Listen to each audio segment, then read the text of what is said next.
So hello, and welcome back to Indie Hackers Worldwide. My name is Anthony, and I'm calling in today from a secret underground location in sunny Montreal, Canada. Our featured guest with us today is none other than the founder of indiehackers.com, Courtland Allen. How's it going today, Courtland? Pretty good. How are you? Doing good, man. Thanks for being here. Quick overview of the format. Today's meetup is going to be an hour and a half. We'll start off with Courtland's story about how he founded Indie Hackers. And after about 20 minutes, we'll switch to an open Q&A where anyone who has a question can feel free to ask. If there's any time left over at the end, we can use it for either round robin introductions or do breakout rooms. This meetup is being recorded and we'll upload it sometime tomorrow to the new worldwide YouTube channel. Stick a link to that in the chat. And there's also a link in the chat for the Slack group if you haven't yet joined us there. With that said, Courtland, the floor is yours. Cool. Well, thanks for inviting me. I didn't prepare like a super long speech, so I'm just going to be talking off the cuff about indie hackers, and there's not that many of us here. So is there anything you guys really want to hear about? You just want to like hear me tell my story? Do you want to hear me talk about like the early days, like way before I started Indie Hackers? Do you want to hear about like things after joining Stripe? What do you guys want to hear about? Any votes? I vote for wherever the most struggle was. The most struggle? You didn't know where things were going to end up, and then you figured it out. Okay. Yeah, that's always fun. I vote for, I've heard your story before, but maybe just to get us all on the same page, the story again, maybe a quick version of it, and always love to hear a founder story, so I would like hearing yours again anyway. Cool. Yeah, I see a couple familiar faces in here. So yeah, I can do both of those at the same time because the story really begins like probably like from coming up with the idea for Indie Hackers to launching it. That was 3 weeks, but like that's not really the story. Like the story is many years of struggle before that. So I can talk about struggle and talk about the beginning of the story. I always wanted to be like a startup founder from the time I was a kid. Like my role model was Bill Gates when I was like 9 years old, and it's because I was. It's funny thinking back. It's because it was the 90s. It was the dot-com boom. I had no idea what the dot-com boom was. I just knew that I liked computers. But every adult around me was super encouraging because I would be on the computer all the time. And so they knew about the dot-com boom and they knew about like Bill Gates and whatever. And they were like, oh, you're the next Bill Gates. Like you're so good at computers. Like keep it up. You've got a career ahead of you. But I was just like 8 or 9 years old. I was like, oh, everyone tells me I should do this thing. I should really do this thing. And so Bill Gates became my role model. And I wanted to like go to a good school and drop out and start a startup. Like that was kind of my plan for life. So I ended up just learning a lot about computers, but I was never more than like a dabbler. I spent a lot of time, I was like basically a web designer in like middle school and high school, just making like HTML and CSS websites, doing a little bit of code stuff, dreaming of making video games, mostly just playing video games. And then I went to college and I met a buddy of mine who one day just challenged me to make a Facebook app. He's like, hey, Facebook just released their new platform. We should build an app. And I was like, well, how do you do that? I don't know how to build an app. I really just dabbled with like HTML and CSS and then like taking coding classes, but like I'm not that good yet. And he's like, oh, you're done. Just like read this guide. And in the course of like 6 months, like I basically taught myself how to code with my friend helping out. I learned PHP. I learned about databases and MySQL. I learned about Ajax and like all these new JavaScript technologies and built like the world's shittiest Facebook app. It was like total garbage. It barely even worked, but it was so fun just like building it and learning that way. And realizing that like I had essentially all the skills at that point to build any sort of app from scratch.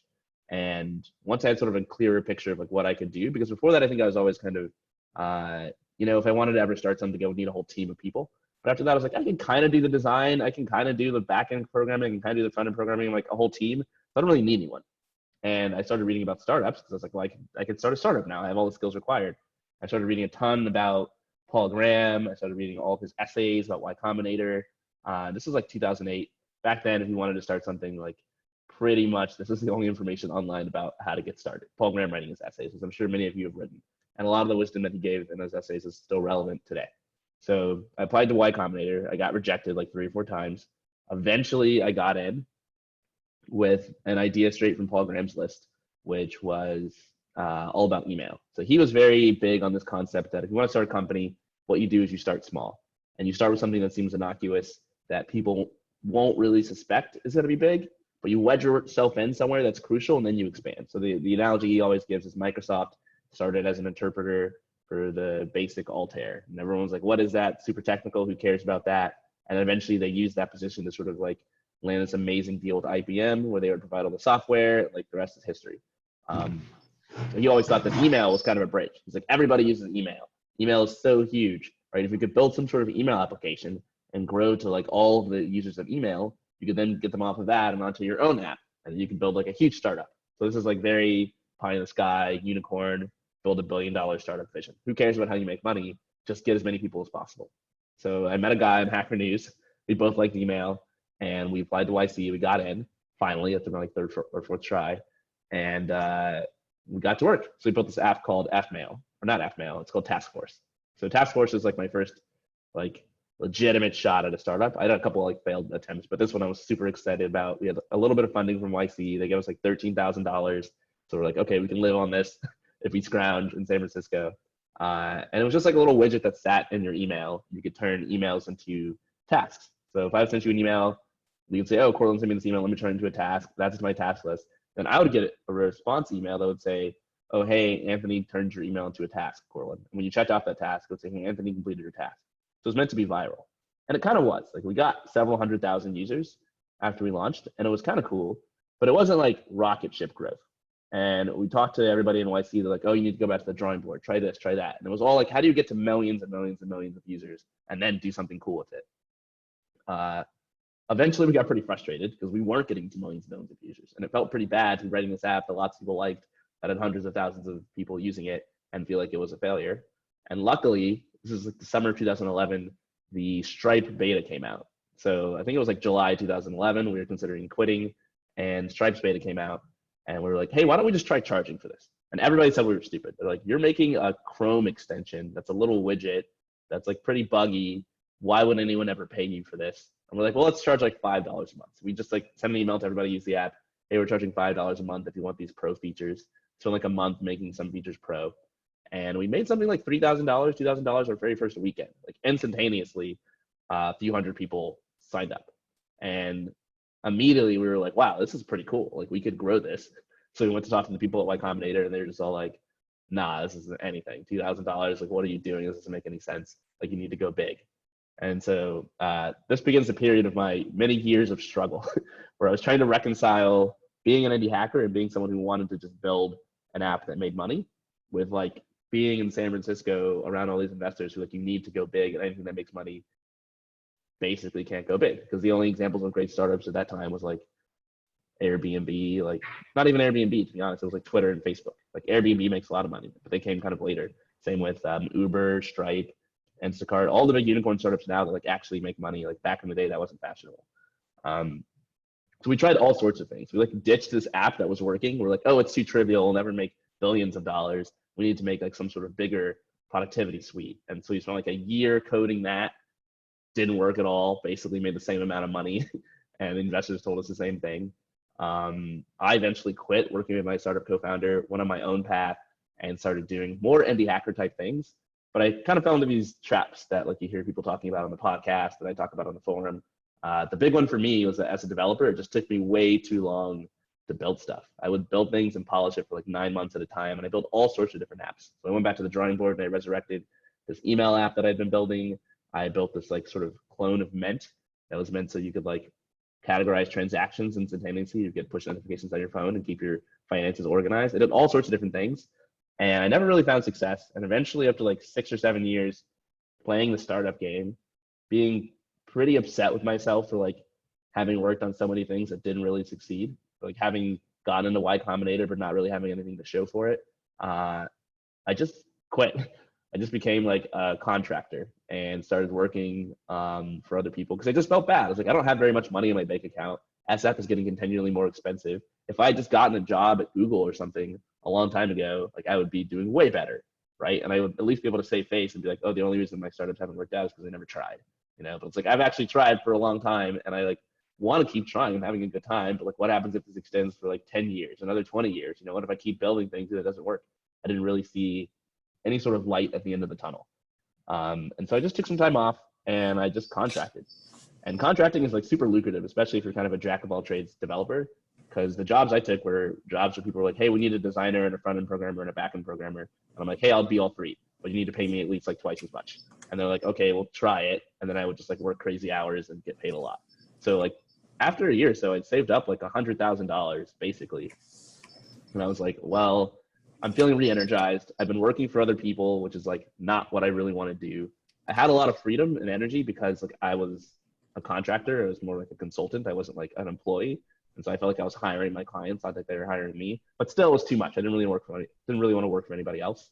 And so I kind of went back to the drawing board and quit all my contract jobs and said, okay, I'm going to spend a year.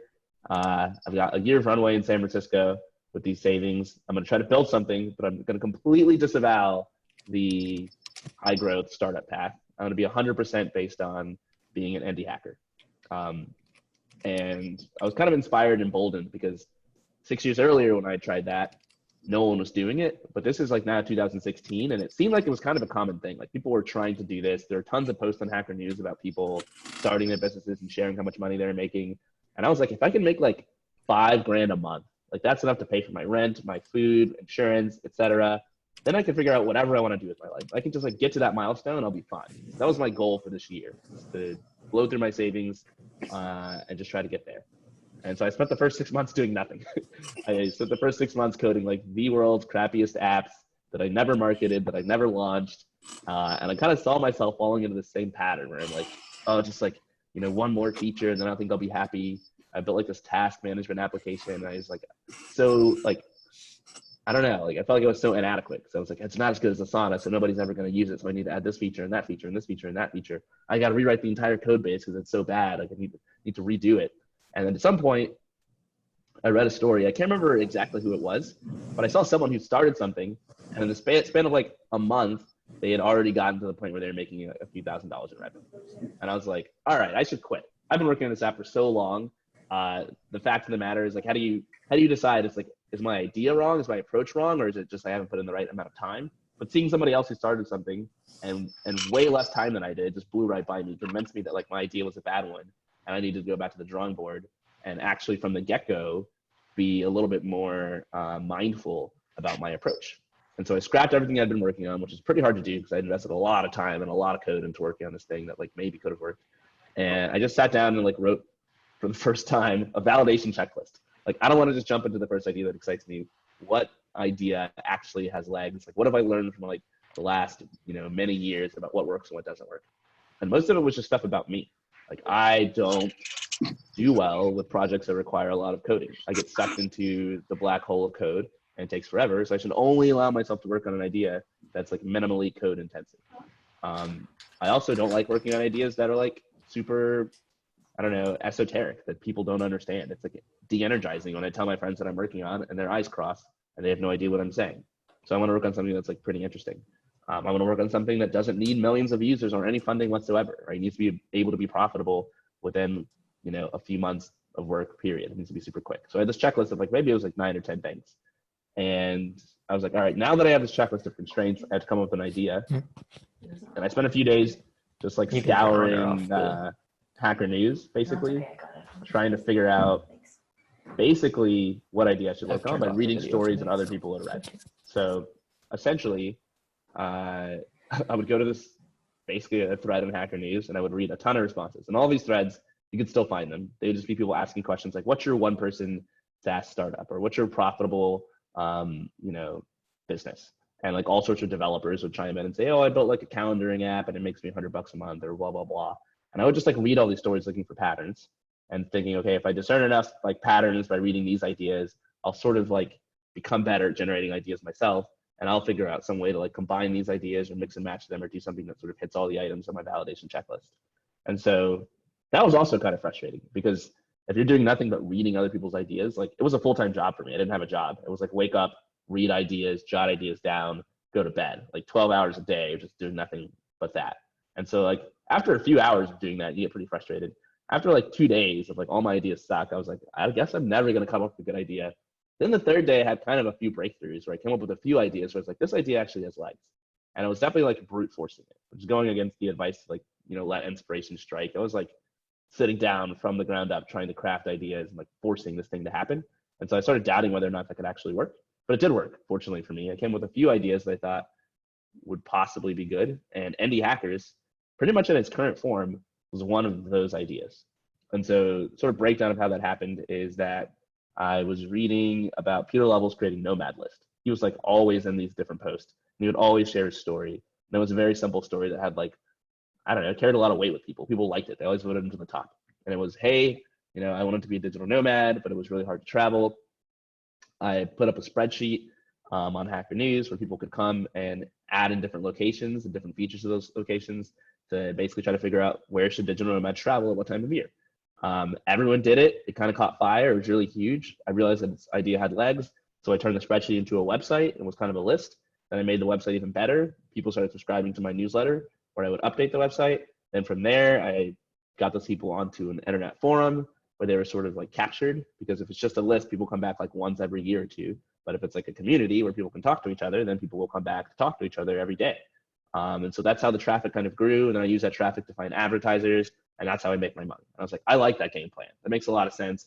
Can I take that game plan and sort of, you know, adapt it to some other type of business idea that's not digital nomad communities? So that was one half of the idea. And the other half of the idea was just very meta, looking at what I was doing. I was like, oh, what problems do people have? Like, what are people's challenges? What are your own problems? And I couldn't figure out any problems in my life. And then I realized, like, obviously the problem is like I don't have a business idea. And obviously the solution for me is like reading a bunch of other people's case studies. And obviously I'm not alone in doing this. Look at all these other people who are also in the comments doing the same thing that I'm doing, asking all these questions. And so the problem that I should solve, something that I'm passionate about, and something that checked off most of the things in my validation checklist, was like helping people come up with business ideas, which is something that I also knew about because like I was my own customer, so to speak. And so I combined these things, and I was like, what would it look like if I combine these two ideas? If I'm trying to solve the problem of helping people basically do the same kind of research that I'm doing, but also using this sort of like gradually start small but get bigger process that Peter Levels used for Nomad List. And I drew up kind of the plan for Indie Hackers. Like, I'll start with really helpful content. It'll be basically the same content you see on Hacker News, but I'll make it better. Right? These are just random people making comments on a forum. Most of them aren't sharing their revenue numbers, they're not sharing tactics, they're not sharing strategies. And I can read in the comments and see exactly what people wanted. Like, people would complain. They would say, hey, what's your revenue number? Or, hey, how did you do X? And so I'm like, okay, I know exactly what my content needs to look like based on what people are asking for. So I don't know if any of you are familiar with Sales Safari. This is Amy Hoy's sort of validation technique for how you can validate your startup idea. And the whole insight behind it is, instead of talking to people and asking them, hey, what are your problems? That's fraught with risk. People, generally speaking, don't know what their problems are. They don't know what good business ideas are. They're not going to be able to tell you if your business idea is good. If they could do that with any reliability, they would be like super rich investors. And so talking to people is very, I don't want to say like bad, but it's like unreliable unless you ask the right questions. So there's books about that, like the Mom Test. But Amy Hoy's approach is like, don't talk to people. Like, try to find the truth.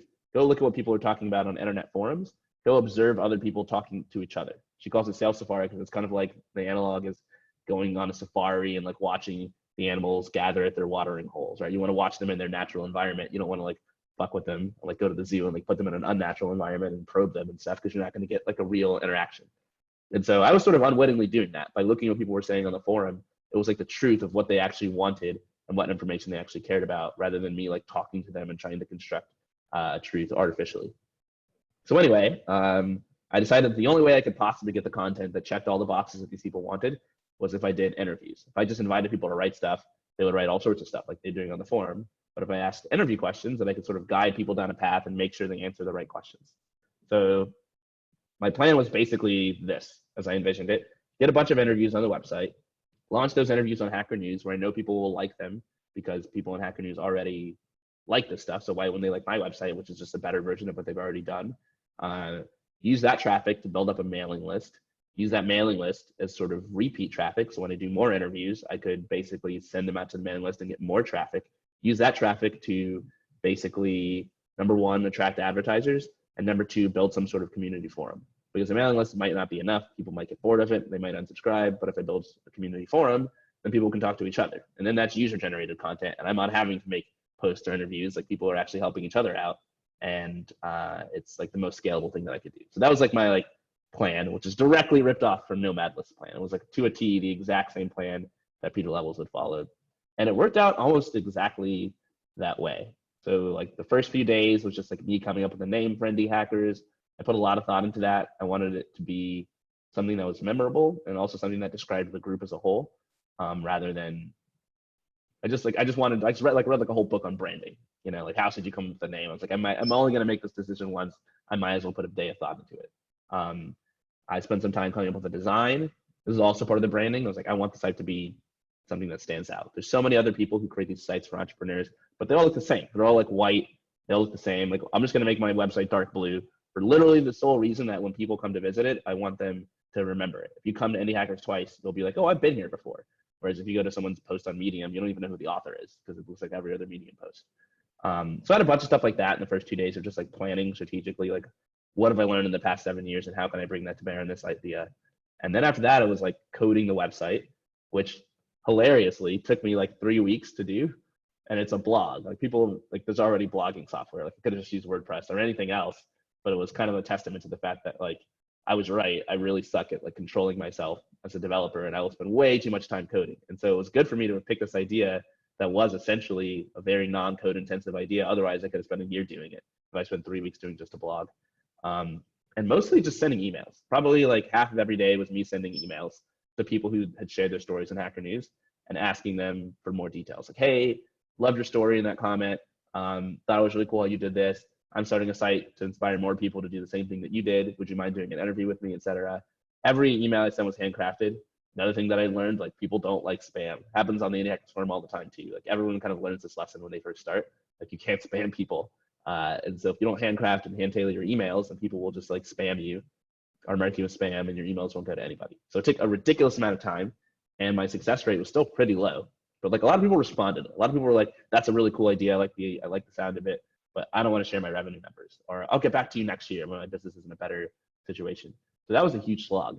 I sent like 140, 150 emails and I only got like 3 weeks later, I had completed 10 interviews. So it felt like the vast majority of that was just me wasting my time. And I was like, I don't know if I would even want to run this business if it continues going this way, even if it works out, because I just don't like sending this many cold emails. It's ridiculous.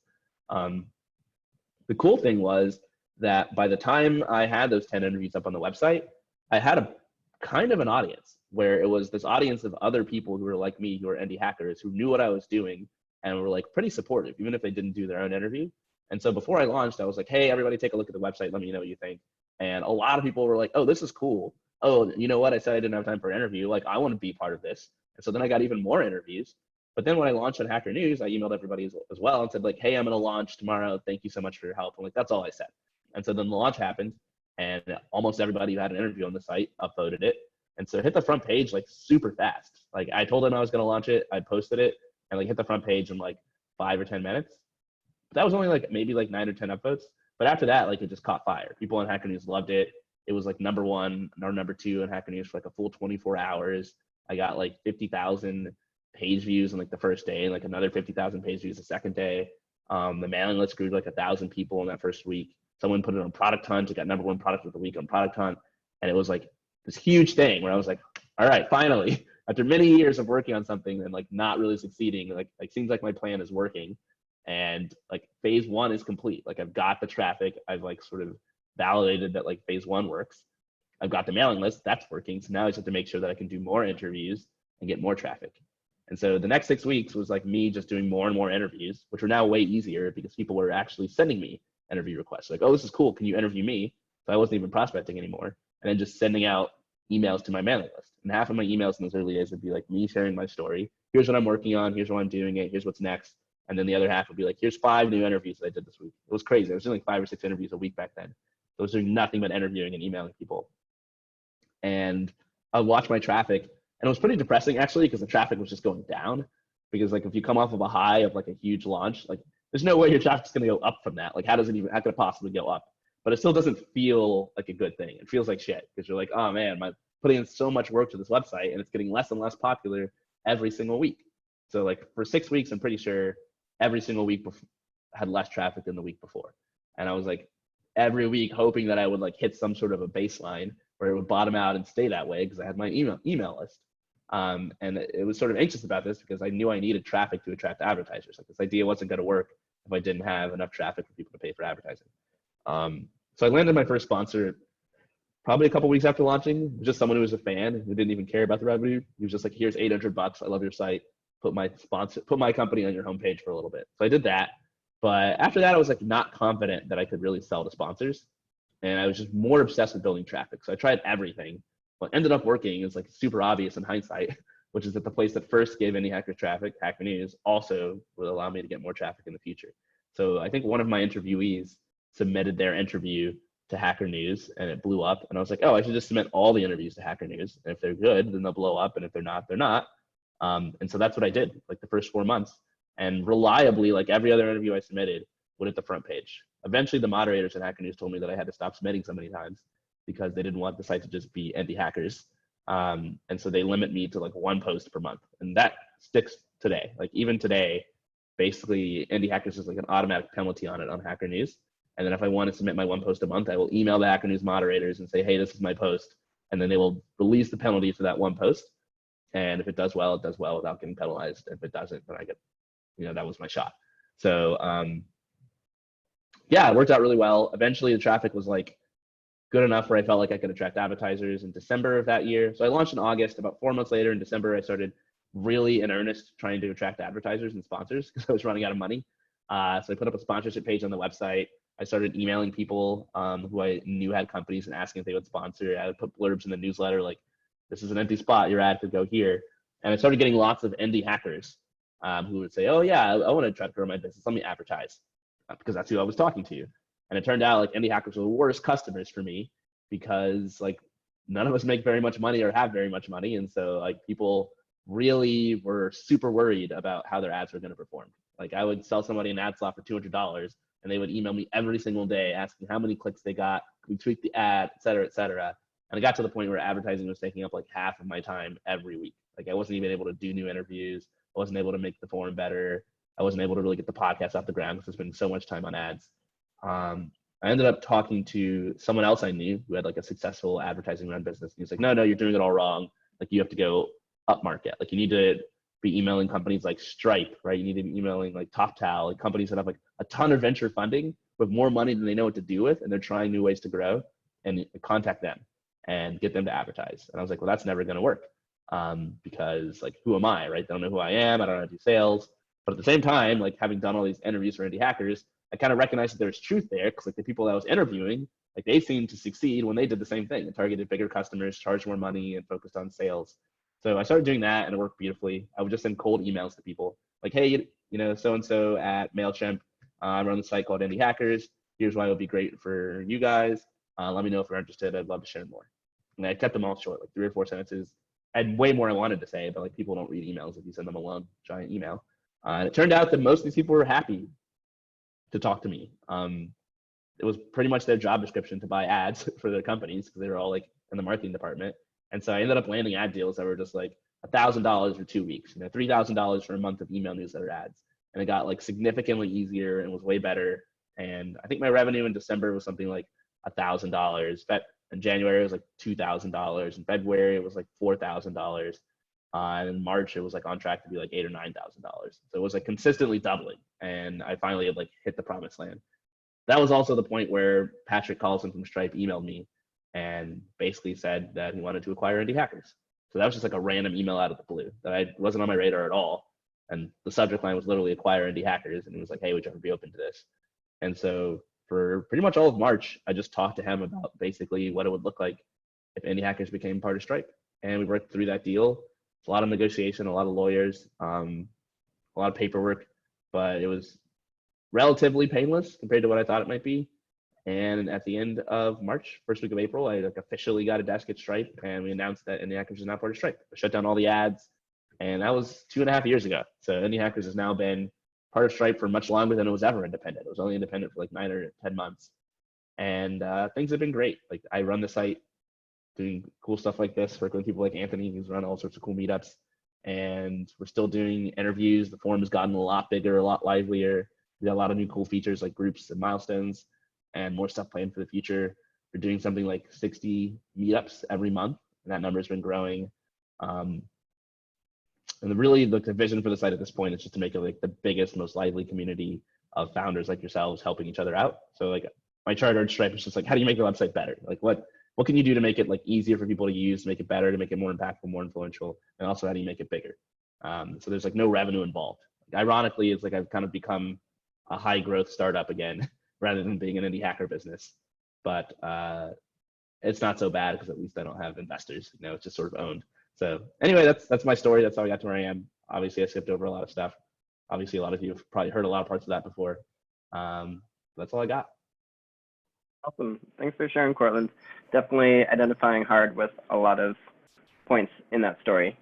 For questions, guys, you can either ask them out loud or you can post them in the chat, either privately or to the group, and either Courtland will see them or I'll ask them. And so I'll start off with one I got from Karthik. He wants to ask that he's trying to validate an idea, but finding it hard to reach customers over email and phone, thinking about visiting them in person, but that's not super scalable. The market is small business owners in a niche segment, and he wants to know if you have any tips. Small business owners in a niche segment. Well, it depends entirely on the niche. I think that in and of itself is an important realization. Every niche has its own different marketing channels that work well for it. Essentially, if you do something that doesn't work well for your niche but works well for some other niche, it doesn't really matter, right? So if you're, like I tried to start a business once when I was in college that was basically a competitor to Craigslist. And I would need to get a bunch of brokers to list their apartments on my website. Brokers are pretty old fashioned.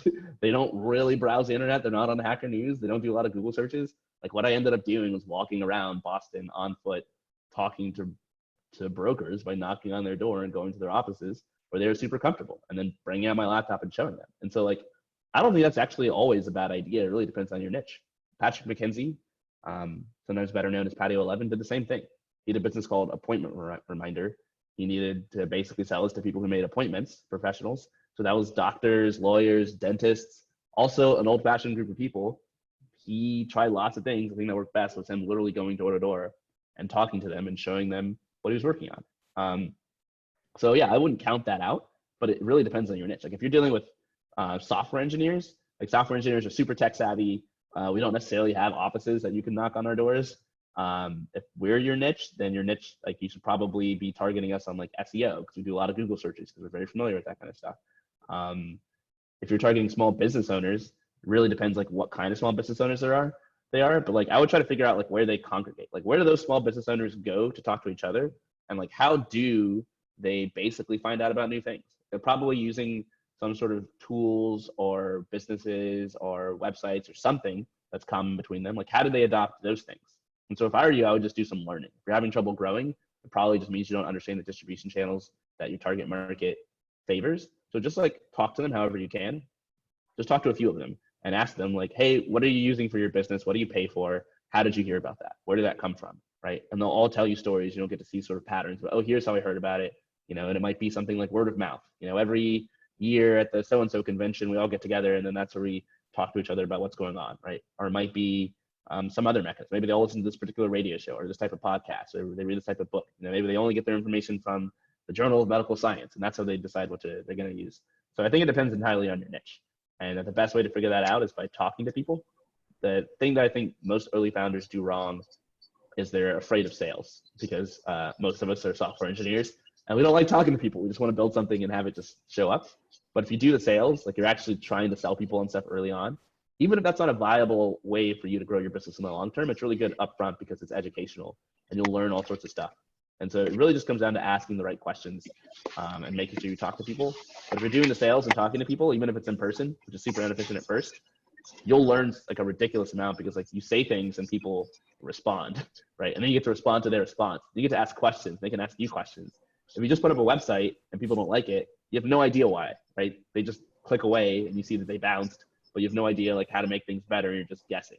And so it's going to take you like way more iterations of guessing to hit on something that's true if you have that approach than it is if you're doing something like I was doing, like going door to door or calling people up, emailing them, etc. But it's a slog. So it's like, it's not going to be like overnight you're just like super success. Like you're going to have to send a ton of emails. Like I had to send 150 emails for indie hackers just to get the first 10 interviews, but just like grin and bear it. I know so many stories of people who had to do that. Like Jason Grishkoff, the very first person I had on the podcast, he started a site where it's like for people submitting music. And he already had kind of a distribution channel, right? He had like a blog for indie music owners, and he had tens of thousands of visits a month, and people were already like basically trying to ask him to feature their music. So when he built this other thing where he was like trying to, encourage music submissions, you would think, oh, this is how I grow. But like, no, that didn't work. He had to send 1,000 handcrafted personal emails. He was sending like hundreds of emails a week for multiple months, and it was grueling work for him to get his business off the ground, just to get like the flywheel started, just to get the first customers in the door, so he could like prove that things were working, and then it came easier. So I'd say don't skip that step. Don't get discouraged if it feels like it's taking a long time. It just takes a long time sometimes to get people to try something that's new. But make sure you're talking to them in like a high fidelity way where you're getting feedback, and you'll learn a lot and keep pushing, and you'll probably get somewhere. Either that or you'll figure out that your product is like crappy, right? You'll figure out one of those two things. That's better than nothing. You guys mind if I jump in? Yeah, go for it. Courtland, you mentioned, first of all, thank you for coming on. This is really insightful. Second of all, you mentioned that book that you read about asking the correct questions in terms of validating your ideas. And you also mentioned Safari in that. What was that called? Okay, so yeah, the Safari thing is called Sales Safari. It's a technique pioneered by a woman named Amy Hoy, Amyhoy. She started a company called Freckle. She's one of like the original bootstrappers. She started this like 10 or 15 years ago. Makes 8 figures a year, I think, or at least 7. It's like a time tracking software. But she sort of pivoted from that. I mean, it still exists, but she decided to start teaching bootstrappers. So she teaches a class called 30 by 500, where you like essentially go into that class and she like helps you think about how to come up with an idea, how to start an online business. It's really good. Like I've never taken the class, but a lot of good people have come out of it. I've had like 3 or 4 people on the podcast who came up with their business idea while they were in her program and then graduated, and like now their business is like killing it. Like Joel Hooks from Egghead.io is a good example of someone who went through 30 by 500. Brennan Dunn, another person, he started Right Message, and he started a couple other businesses that have all done millions in revenue. So that's Sales Safari. Sales Safari is her whole technique. The one about asking questions and talking to customers is called the Mom Test. It's written by Rob Fitzpatrick. He's on the Indie Hackers Forum all the time. I think he's at Rob Fitz. It's a book he wrote like 7 or 8 years ago, and it didn't really catch on, but now it's been like slowly gaining in popularity as like the indie hackers movement sort of grows and other people like figure out like it just becomes more common that like more regular people need to talk to customers to try to learn things. And the entire premise of that book is that like people lie. Like the opening chapter is a conversation where it's like a typical startup founder has an idea and he's talking to his mom and asking all these questions like, hey, would you use this? Or don't you think this is a great idea, et cetera? And like people just lie to make you feel better. And he has like a set of questions, and it's really a set of principles that you should stick to prevent yourself from basically being inadvertently lied to. So the questions that prioritize like asking for things that are true. Like you don't ask someone, would you use something like this? You ask someone who's like, when was the last time you bought a cookbook, right? It's hard to lie about that question. They don't even think about lying. They're just like, oh yeah, it's been 10 years, right? You're getting actual concrete information. So these are sort of 2 different approaches, Sales Safari, talking to customers. Both of them are helpful. They're not mutually exclusive. You can do both. But like there's wrong ways and right ways to do both of them. Awesome, Courtland. Thank you so much, man. Appreciate it. Thanks for coming.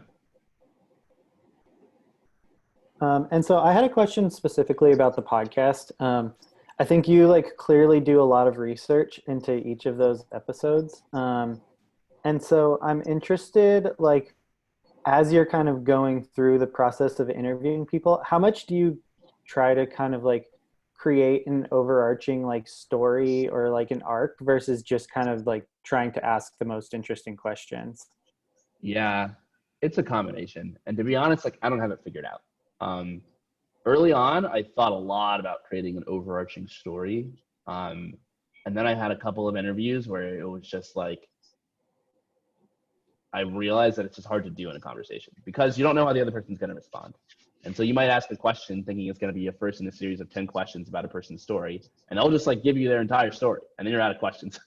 You might want the interview to go in a certain way, but they might be in a certain mood where they don't really want to talk about something, right? There's been times where I've heard someone tell a really amazing story about how they came up with their idea, and then I ask them how they came up with their idea, and they don't tell that story, or they tell like a different story.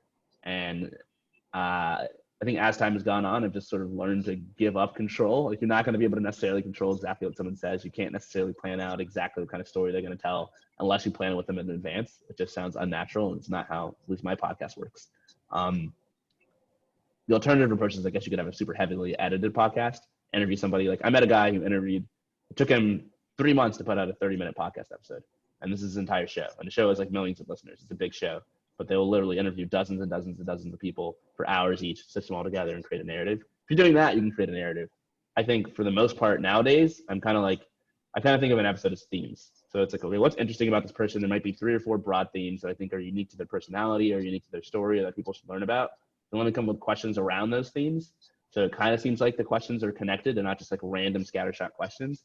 They're all sort of getting at kind of the same thing. Like this person is really curious, or this person's like really never gives up and keeps persisting, or this person is really into exploring lots of different ideas. And my questions will be oriented around those themes. And then I generally try to go chronologically. So my thinking for an episode is like the beginning of an episode should be really interesting. So I should just try to ask like the most interesting question and get them talking about something that people will be fascinated by.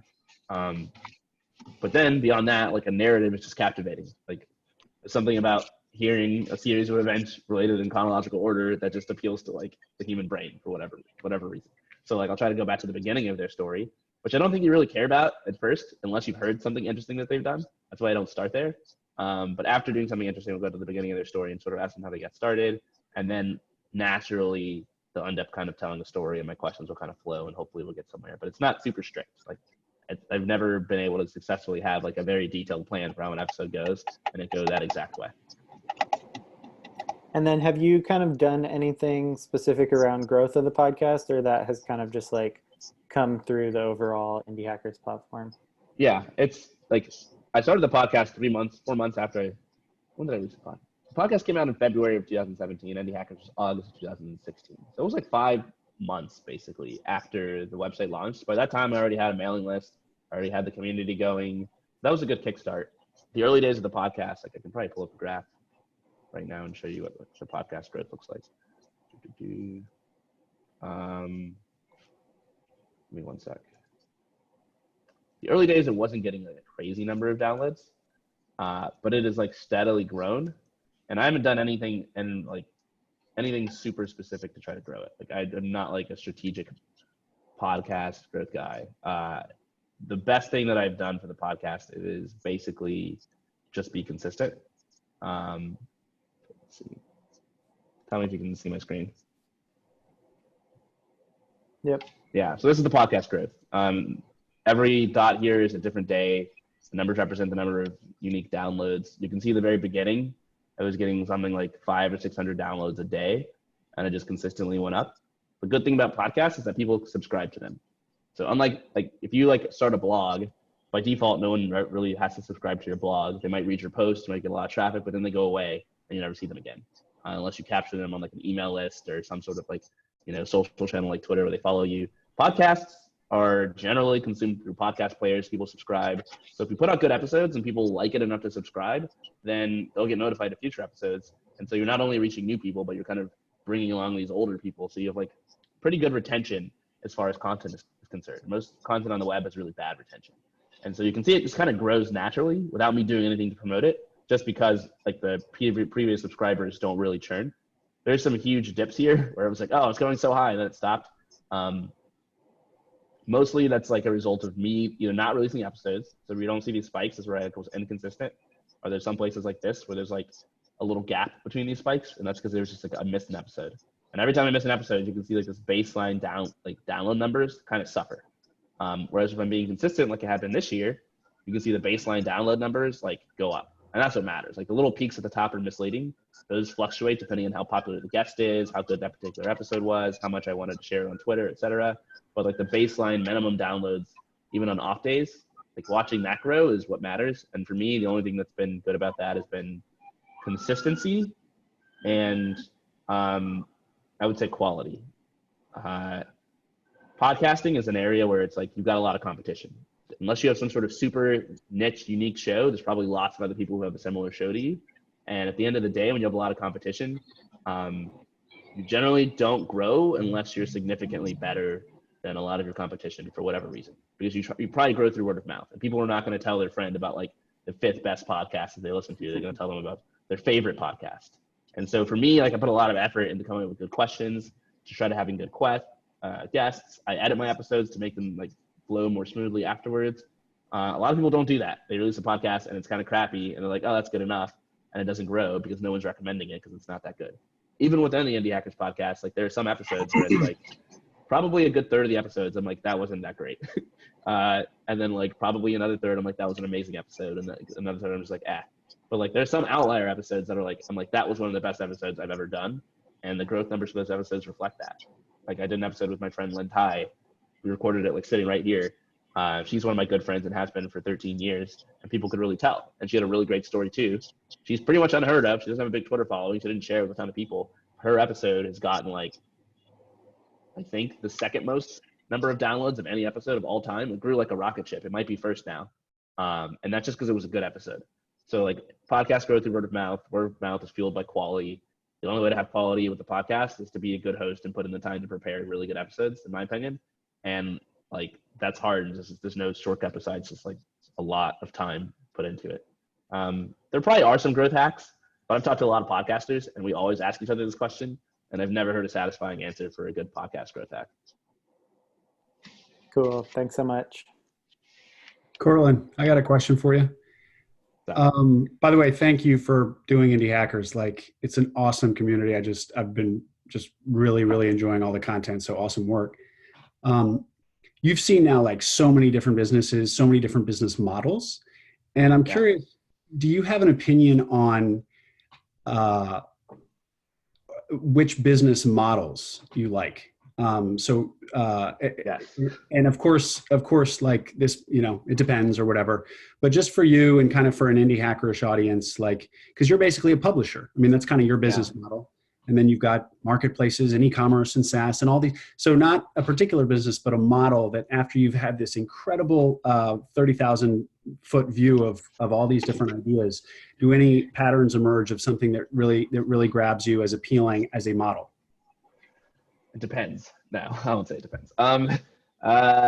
Okay. So, I mean, obviously it does depend. I'm going to tailor my answer to like a prototypical indie hacker. There are certain things that stand out to me. Like from like a hypothetical perspective, like there are certain constraints that I think should be on most indie hackers checklists. Like I don't think you should start a business where you can't charge people a lot of money. If you can't charge people at least $100 or $200 a month, like I don't think you should start that business as an indie hacker because it's going to be way harder for you. So I could like stick to the hypothetical level, but like the specifics, I really like the business model that indie hackers had. And I've seen others do it in better ways that like knowing that I would have gone back and made some tweaks. And I think they did it better than I did it and better than Peter Levels did it. Like I think the person I just mentioned, Lynn Tai, her business is like the perfect execution of that. And the business model is like, quite frankly, what you do is you take some sort of niche interest or some sort of niche thing that people are, a niche interest that requires research that is like hard, that people are spending lots of time doing. And you do that research for them at a really high quality and you put it all in one place where you create the best resource online for a particular thing. Basically it's content. So Nomad List, it's a community, but it's content. Indie Hackers, it's a community, but it's content, it's stories. Nomad List is data about businesses. Our website Key Value is data about companies and their cultural values and what it's actually like to work there. So if you're trying to find a job as a software engineer, there's no better place to go at a startup. There's no better place to go than Key Values to find that information because she's done that research. She spends like a ridiculous amount of time talking to these companies and putting together really customized, detailed profiles for them and doesn't let them get away with like wishy-washy answers, right? So that's step one. Step two is if you do that, you've actually picked a good niche and a good market and there's like distribution channels for it. Like people in those distribution channels will love you and you'll go to the top every time because it's better than anything else out there because you picked a good niche. And at that point in time, you can charge money to advertisers. Now, here's the thing that I got wrong. I won't say I got it wrong, but like I definitely would do it differently. Like the way that I was doing it was almost like there were three parties involved. There's me creating the content, there's the indie hackers reading the content, and then there are the advertisers, and like I'm the bridge, just connecting these two different people. And like, the problem with that was, and I guess the fourth group was like the people I'm interviewing who are creating the content. So there's like four of us. The problem with that is that the people who are reading are trying to connect to the people who are doing the interviews and providing the useful information. They're not trying to connect to the advertisers. They don't care about the advertisers. So the advertisers are actually like a demerit against the site when they see that advertising revenue, when they see those advertising messages. The way that like Len has done it with her site and some others have done it as well, like Ben Tossel's done it with MakerPad, is they've sort of combined the advertisers and the content producers into one bucket. So if you go to Key Values, Like she doesn't have a bunch of company profiles and then ads alongside the company profiles. The company profiles are themselves ads. Like companies pay her money to put their profiles on the site. So the thing that the readers are actually coming to read is the ad. They're one and the same. This is good for a number of reasons. Number one, it makes the ads way more effective. People are literally coming there to read the ads. So like they get way more clicks and companies are happier. Number two, it doesn't split your attention as a founder. You're not like creating good content and creating ads. They're one and the same. It's one activity. With indie hackers, like every day I spent on ads was a day that I wasn't making the site better. It was in fact a day that I was making the site worse. So you bring your goals into alignment if you combine those two things. And straightforwardly, you can just make a lot more money. Like advertising is a very lucrative business because it's very high ARPU. Advertisers pay a lot of money, especially if your advertisers are bigger companies.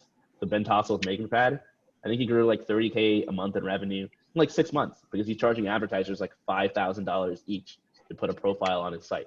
So his site is like tutorials. Like how do you, as a person who doesn't know how to code, how do you build an app like Asana, right? Are there tools you can use as a non-coder to build these complex websites and apps? It turns out there are, but there's not that many tutorials. So Ben Tossel is gathering all the information online and creating these tutorials. Lo and behold, the tutorials are basically advertisements for certain companies. So he partners with them to create the tutorials. They pay him $5,000 or $10,000. He pockets that money, puts the ad up. Readers come to his site happy to read this ad, and it's not like some sort of separate ad slapped on top. So that's my all-time favorite indie hackers business model. Cool. That I think can be replicated across an infinite number of niches and provide like a pretty good lifestyle business for lots of different people. Awesome. Thank you.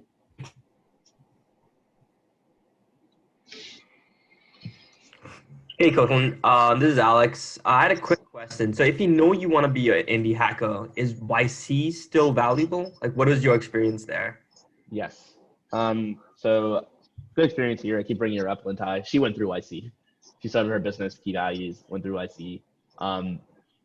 Yes, YC is valuable. YC is valuable because, quite frankly, like it can never hurt to have a lot of connections to really smart people who are themselves running businesses and can potentially be your customers.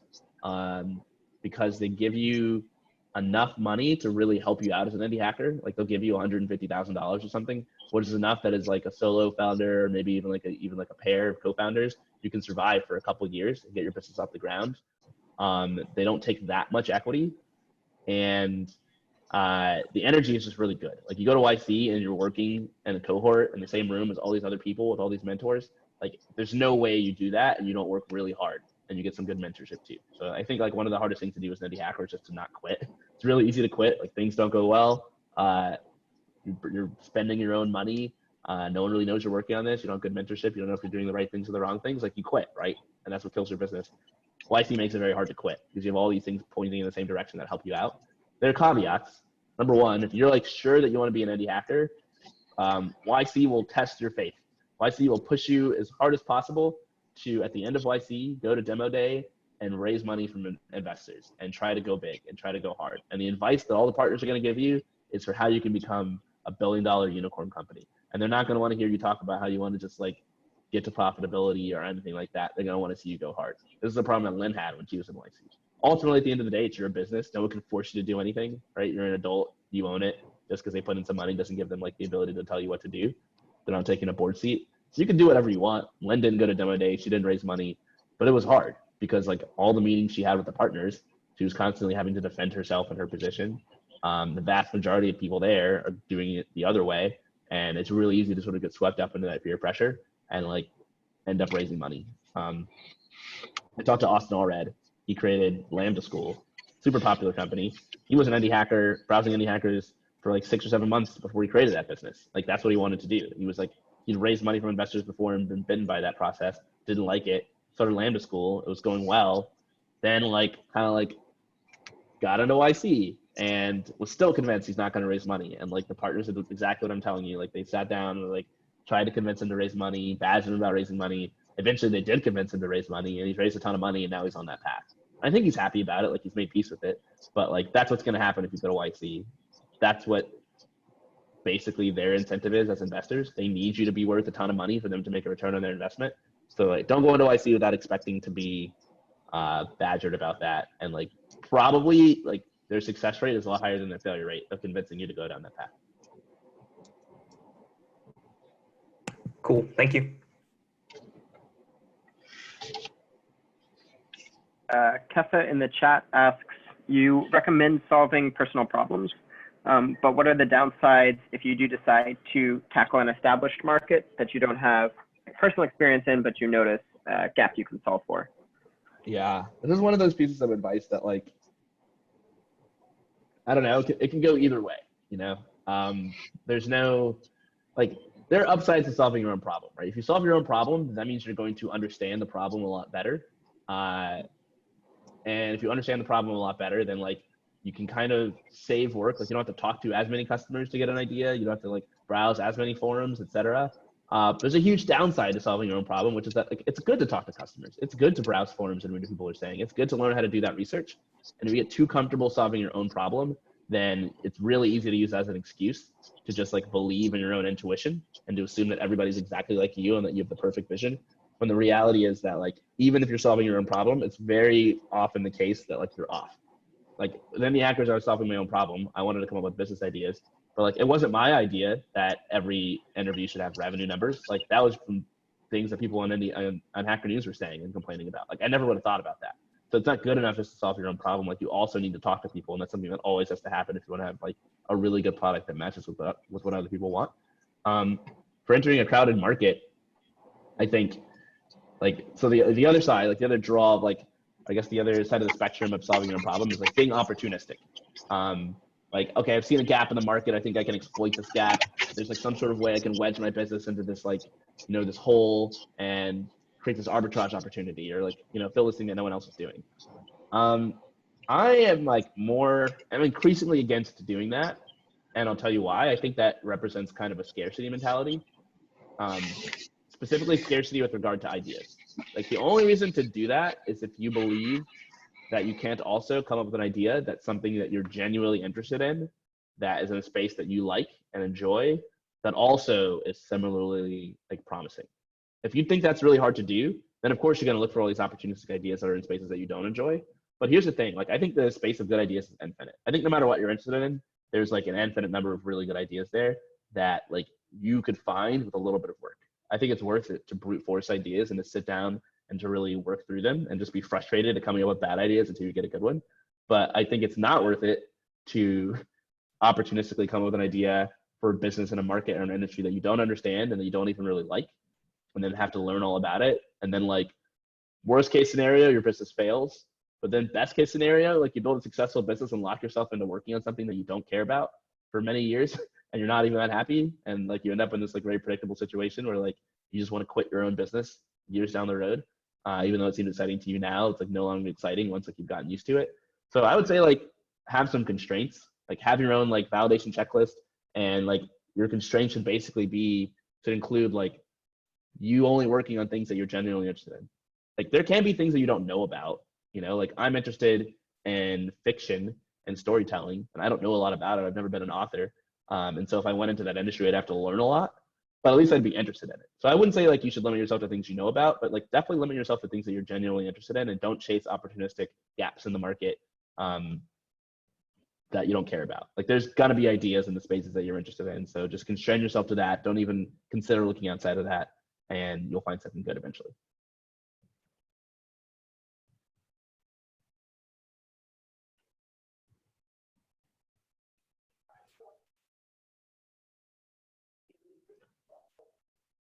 Got a question from Karthik in the chat.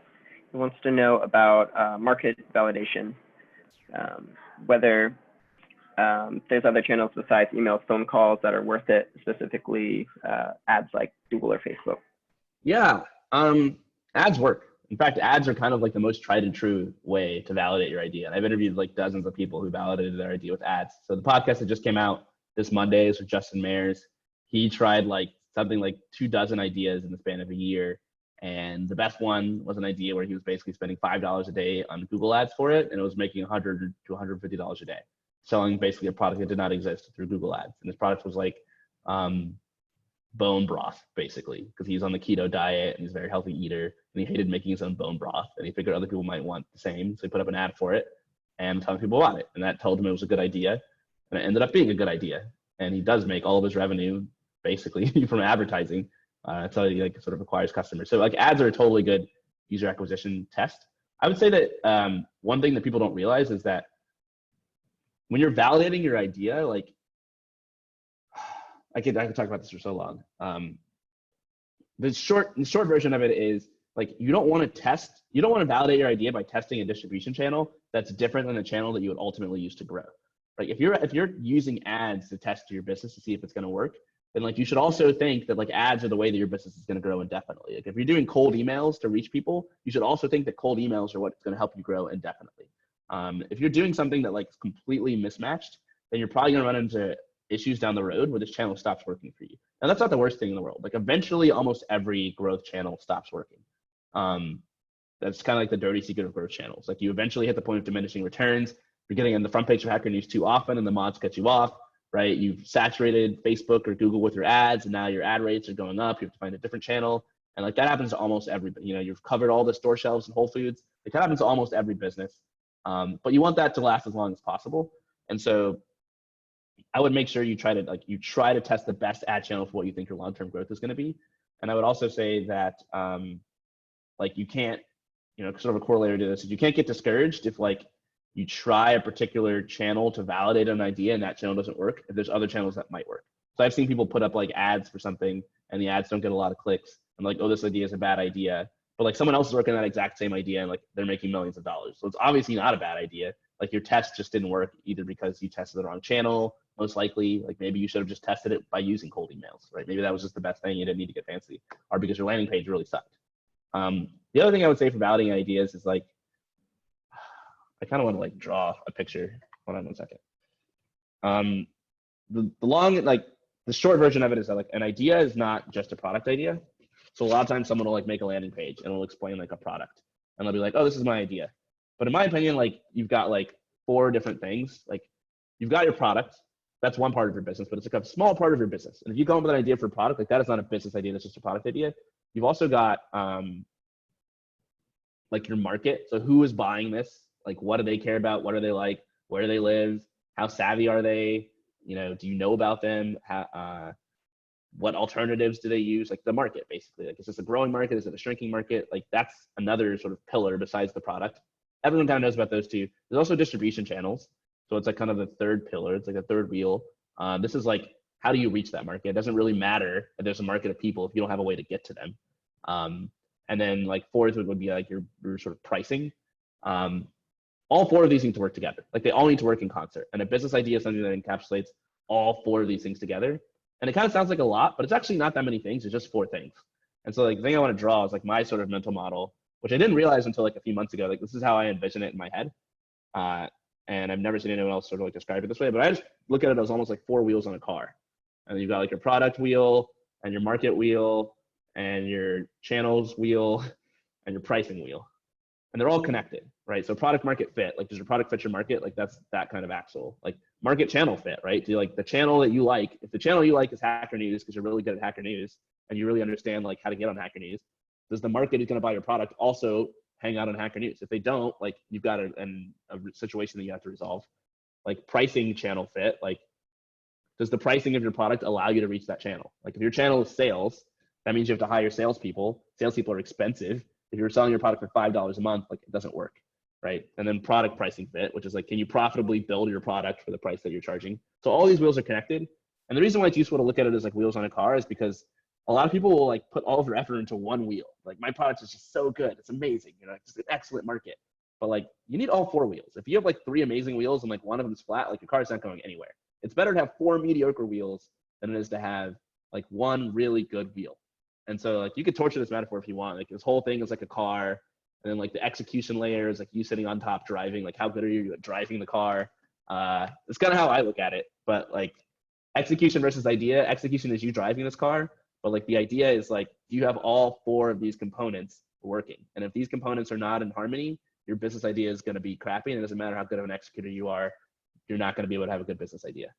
The other good thing about this model and thinking about it like this way is that it kind of makes it easy for you to figure out like what the challenges are in front of you for your business.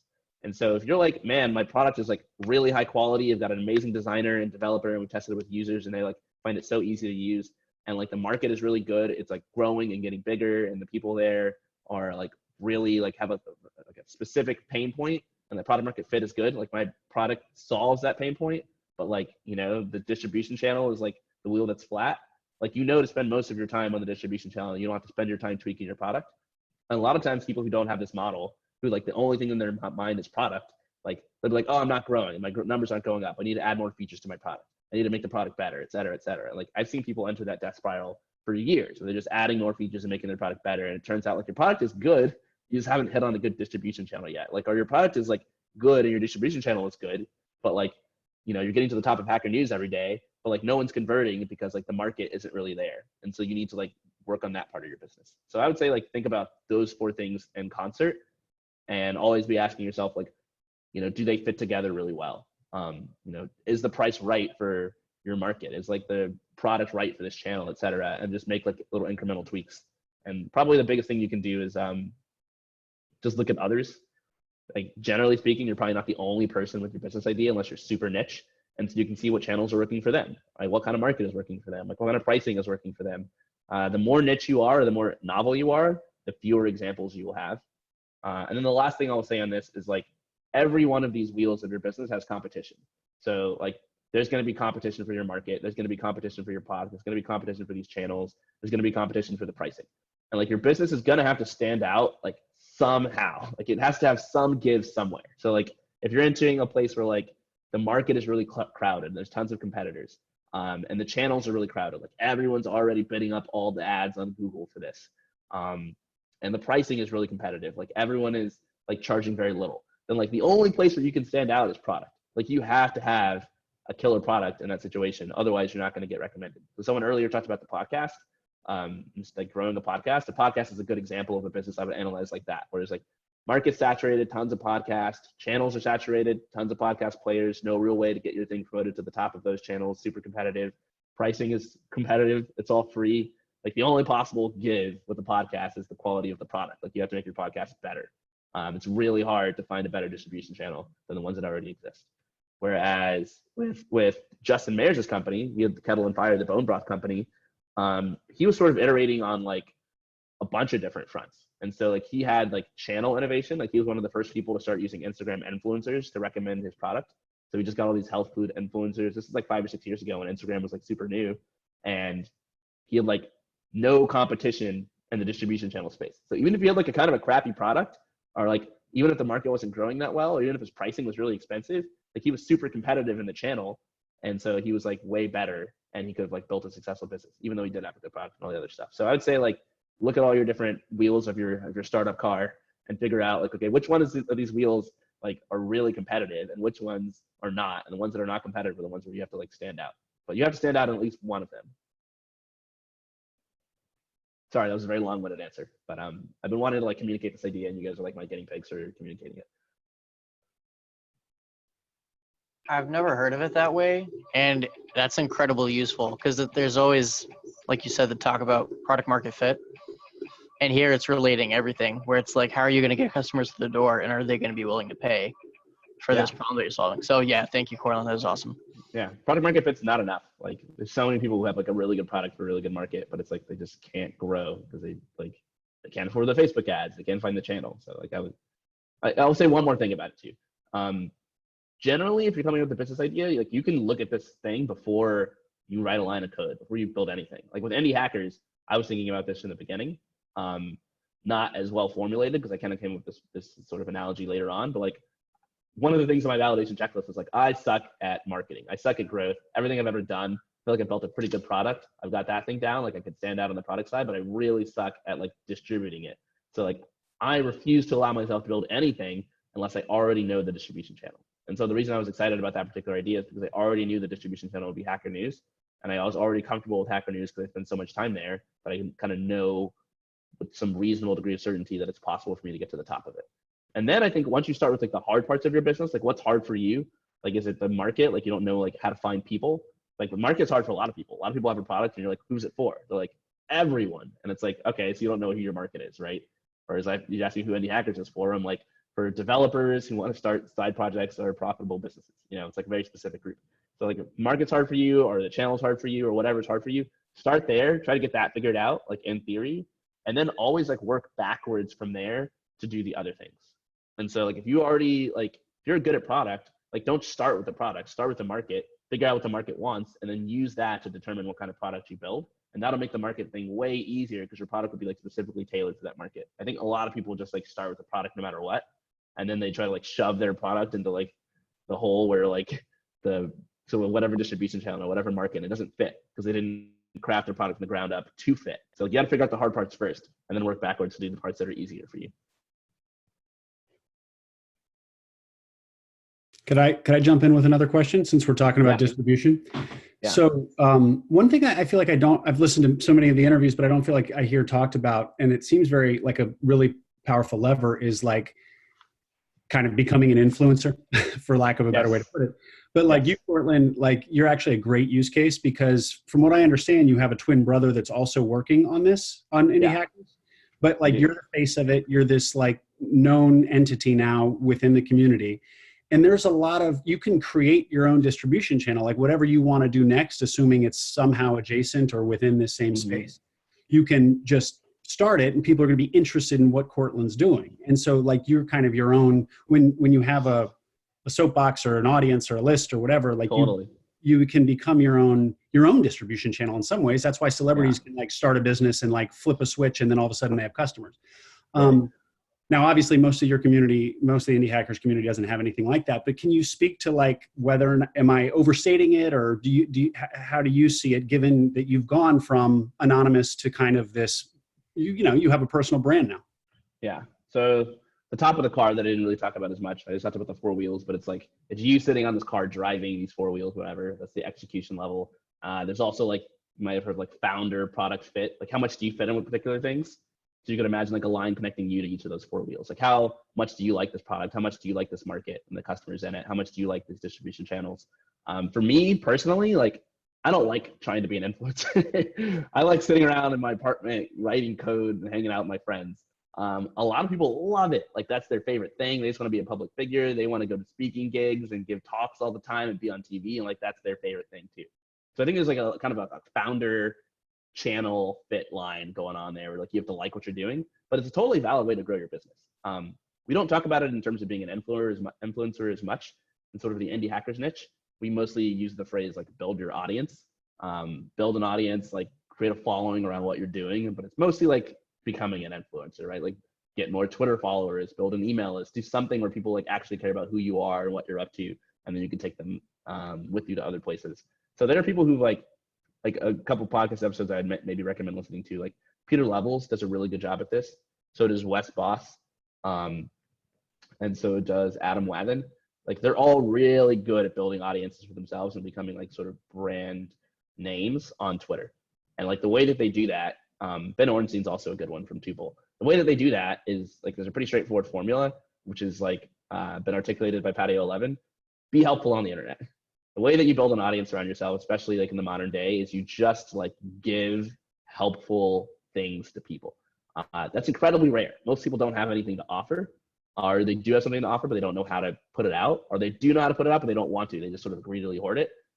Whereas like all of these people to a T are super helpful. So they'll go on Twitter and their Twitter account will be like them spending hours crafting tweets to explain coding concepts to people and to give people tips about growing their businesses, et cetera, et cetera. And they accrue followings because like, why wouldn't you follow someone who's constantly helping you and giving you amazing information? Probably maybe the one exception of those 4 or 5 that I listed is Peter Levels, who I wouldn't say spends a ton of time being helpful. But like, then again, like he did inspire me to start my business because he was in the comments on Hacker News sharing all the details behind how he started his business over and over again. So like he did have a phase where that was his primary thing. But nowadays, like mostly what he does is he just builds in public. So this is kind of the second way to build an audience. I think building in public is incredibly captivating to people. It's almost like an indirect way of being helpful because everyone wants to know like how's everyone else doing it, right? No one kind of wants to like let people look behind the scenes of the like super hacky ghetto process for doing things because we're all kind of embarrassed. But like people like Peter Levels, that guy has no shame. He'll tweet every single unfinished design that he has, all of his opinions without caring about being judged, and like he'll just like tweet the whole process and like thought process behind every single change he makes to his website, and people love it because it's super helpful to see like how he's doing things and chime in and feel like you're a part of it. So he like is really good at growing his audience that way. That's something else I wanted to say about it. As far as utility goes, there's like, it's mixed. some businesses, like being an influencer is just, it's that third wheel, right? It's distribution, right? It's how do you reach people by being an influencer? It's not who do you reach, that's the market. It's not like what are you reaching them with, that's the product. It's how are you getting to people? Like every other business, you have to figure out like, how does this wheel connect to the other wheels in harmony so the car actually runs well, right? Not all businesses are really propelled by being an influencer. So if you have kind of a lifestyle brand where you're like selling health and wellness, people really love following you and seeing that you're fit and that you can take care of your body. So like Instagram is a good channel for you. You could be a good influencer and you could sell health brands. If you're trying to sell like a developer tool to developers, being an influencer is not quite as useful. Developers are going to care that the tool is actually good. And if they use it and it's crap and it doesn't work, then like they're probably not going to use your tool no matter how famous you are. So there's a whole spectrum. Like we all know products that like are sold by influencers that are garbage, but that people use. It can probably help, but like I would say like probably don't go down that path or waste your time unless you're bent on starting a business that's gonna help you there. I talked to another person who's sort of done this, Mike Tabor from MicroConf. He's one of the organizers of MicroConf. He's a huge audience. He's had a blog for like 15 years. He just kept launching these businesses and no one in his audience cared because the businesses that he launched didn't align with what his audience wanted. And so again, like it's not about just having one wheel on this car. Like it also fit in with all the other wheels, and like you can just think about that. So those are my thoughts. I think it's like it's good, but you don't necessarily have to do it. It's optional. The advice to build an audience gets trotted out a lot. I say it a lot, but like I didn't have an audience before building Indie Hackers. I got my audience from building Indie Hackers. And so I wouldn't say it's like a precursor to starting a business, depending on whether or not you have other distribution channels that you can use to grow. It seems like a long-term career, like a very long-term strategy for your entire career. So maybe you don't need it for this Indie Hackers business you're thinking about. It would help, but maybe you don't need it. But now whatever second and third business you do, assuming again it's within the space or something your audience is interested in, I assume there will be serious dividends there. So. Yeah. So the way I think about this is you can like torture this business car metaphor even more. Is that as you're driving the car that is your business, you're sometimes accruing different wins. Like you get better at different things, you get more users, you make more money, you make more friends, you build your audience, and like every advantage you accrue can then be used to make getting to the next level a little bit easier. So Rob Walling he calls it the stair step approach, right? Don't jump to the top of the staircase all at once. Like take one step at a time. And like when you take a step, that makes you like a little bit higher. So now the second step is easier to reach than it was. And a business is the same way. So you're totally right. Like you build an audience, like that audience is not something that just like goes away and provides no advantage. Like that's like taking a step on the staircase. And now anything you want to do later on is slightly easier because you've taken that first step and made it a little bit higher. Sort of like the flip side of this is like why it's so important to think this way is that one of the biggest founder mistakes is biting off way too much in the beginning, right? Having this grand vision for this amazing product and this amazing business and just trying to just get there in one fell swoop, which is why some people spend like a year coding a product, right? Where it's like actually easier to get somewhere big if you start really small and iteratively and like, you know, you start your blog and your blog gets you some newsletter subscribers and newsletter subscribers feed your podcast and your podcast gives you the clout to bring on interesting guests and the interesting guests enter you to investors and those investors give you like, it's like one thing leads to another and makes it better and better. Building an audience and like being an influencer is one of those things. There's a whole wide array. I've seen so many people accrue these different advantages with their businesses and then leverage those advantages to get like other advantages and like open the door to opportunities that never would have been opened if they didn't start somewhere smaller and start accruing things. For me personally, I don't think I'll probably use my audience that much because like I don't have like a really good like personal fit for like trying to be some sort of influencer celebrity type person. I don't even like tweeting really. But that's just me personally. But there's other like advantages that I accrue from Indie Hackers that like I think a lot about, like how I could parlay that into some future win and like how that can help me in the future. So there's a whole lot of them.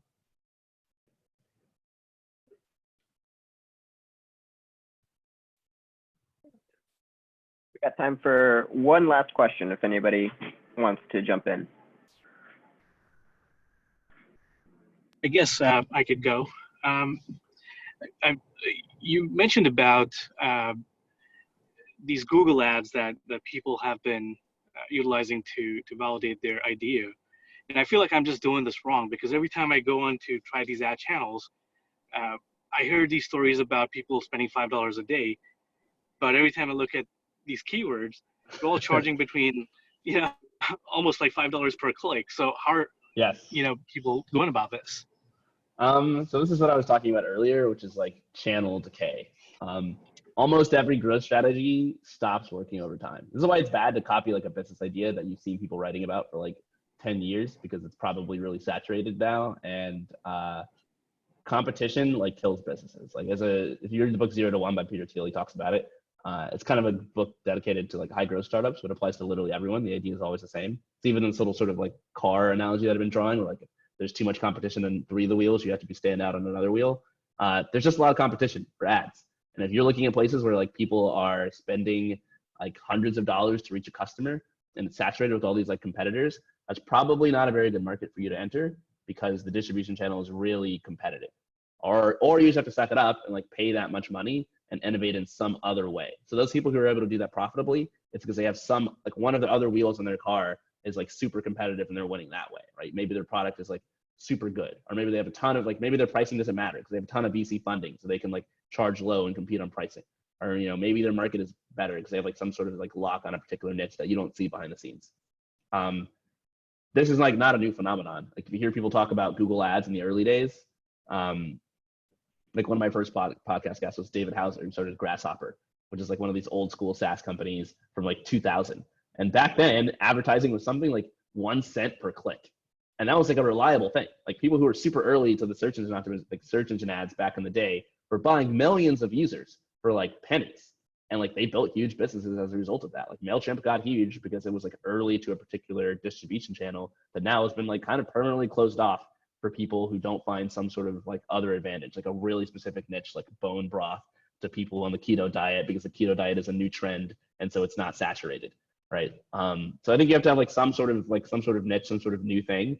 Otherwise you're just going to be competing. The same thing happens to other channels too. Like Instagram influencers used to be super cheap.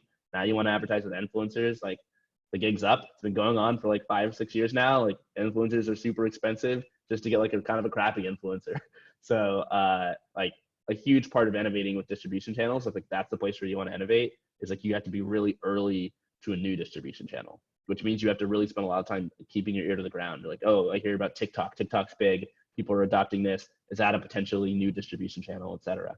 Or you have to do what I was just saying and like niche down with the market and really say, okay, I'm going to target an old distribution channel that's really saturated, but like some new trend that no one's bidding on keywords for, or something like that.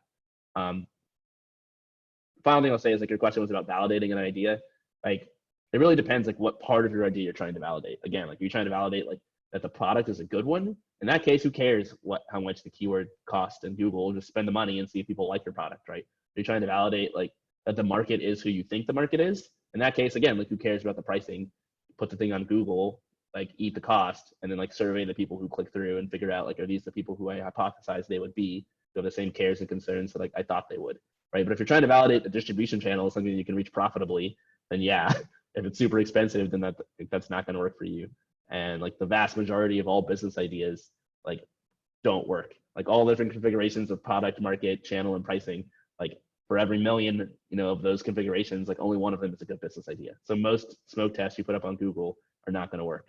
But there's still like an infinite number of good business ideas, like a 10 times infinity number of bad business ideas. So I would say just because it doesn't work doesn't mean like it can't work. It's just you got to find the right combination. Great, thank you. Awesome. Thanks again, Courtland, for coming and being here with us at Worldwide today. Thanks for everybody that came and asked questions. This was a really fun meetup to do. And tomorrow sometime, we'll upload this as a recording in case you missed part of it or want to share it with a friend that couldn't make it. And in about 3 weeks, we've got Rosie Sherry, the founder of Ministry of Test. Sweet, Rosie's awesome. Yeah, you should come back, Courtland. I'll come watch Rosie's for sure. The link is in the chat if anybody wants to RSVP now, and it's going to be on Zoom again, just like this. So hopefully see some of you guys on October 1st. But note that the time is in London time, so convert that to wherever you are. I'm gonna pitch you guys really quickly on the Indie Hackers Milestones. It's a newish feature on the site, so if you haven't, I highly recommend basically posting milestones on Indie Hackers. So the way it works is you create a product page. Whenever something happens with your product, like you find your first customer, you learn something new, like any sort of milestone at all, make a little post about it. It could be super short. It could take you 10 minutes. And I advise you to make your post educational. Like, say what you did, but also say like what you learned and how you got there. Post it on the milestones page around 12 a.m. midnight PST at resets. I'm trying to drive as much traffic as I can to like the best, highest quality milestones. If you guys post really good milestones, I'll try to help you out, or Rosie will as well if she sees them, and you can get some traffic. Like Indie Hackers is a good example of like ideally, if all goes well, like a very early stage distribution channel where there's not that many people paying attention to it, and it's pretty small, but it's growing, and so there's not that much competition, and it's free. There are certain people who are, ruining Vulcan's growth hack here. There's certain people who are really good at it. Vulcan's good at it. Harry Dry, who I just had on the Indie Hackers podcast, he's super good at it. He posts like some of the best milestones I've seen, where he's not just like, hey, I hit 5,000 Twitter followers. This is what happens, Vulcan. You gotta leverage your traffic while you can get it before it gets crowded. But like he'll post like, I got 1,000 Twitter followers, and then he'll have like a whole breakdown of how he got there. And that's why his milestone posts get to the top of the leaderboard every time, because he's actually being super helpful. So he's like combining working in public, but also being helpful on the internet. And like, I think most people post milestones like, hey, I just did this thing, and everyone says congrats, but no one really learned anything from it. So they're not motivated to upvote. So I would recommend that you like try using this thing. It's like a really good way to practice being helpful on the internet and sharing what you're working on. If you're building something that sort of targets a niche of other people like you who are founders trying to build successful businesses, and here's like a hint, like targeting other businesses is usually the best business model, then it could also potentially be a good distribution channel for you to get some of your earliest customers a few dozens or hundreds of clicks to your product. So that's my one little ad that I'll put in at the end here.